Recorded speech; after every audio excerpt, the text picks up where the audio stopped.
in the study and sitting here in the auditorium this morning and thinking in the book of Galatians in chapter number 6. And the admonition we get from the book of Galatians is, you which are spiritual, restore such an one. And it's referring to someone who's overtaken in a fault. You know, the Christian walk is about us seeing and knowing what's going on in the life of our brothers and sisters. Over the last several months, we've been very isolated from one another because of the circumstances that our world finds itself in.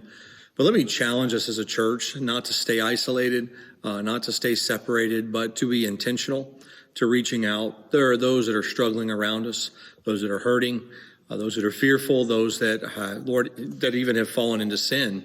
And we need the responsibility of faithful, godly Christians looking around us and seeing and hearing what is going on in the life of our brothers and sisters around us. Here's what he says: brethren, if a man be overtaken in a fault. The picture here of being overtaken is to be someone running a race, but that which is chasing him has pursued him to the point where he falls and is tripped up.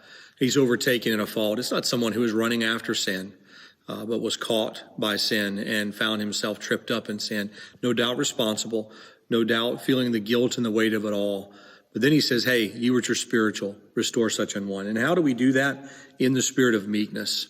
This is the idea of understanding that ultimately it is not us that conquers, but it is the Lord Jesus Christ that gives us the victory. And in the spirit of meekness, we want to go and restore. And why do we do it in the spirit of meekness? Because we understand that we could be tempted. Consider yourself, or consider thyself, lest thou also be tempted. And the idea is that we understand that, hey, I'm not above this temptation. I'm not above this failure. And I have to consider myself as a candidate for any sin. And so let's walk with meekness. Let's walk with patience. Let's walk with an idea of restoring, never tearing down.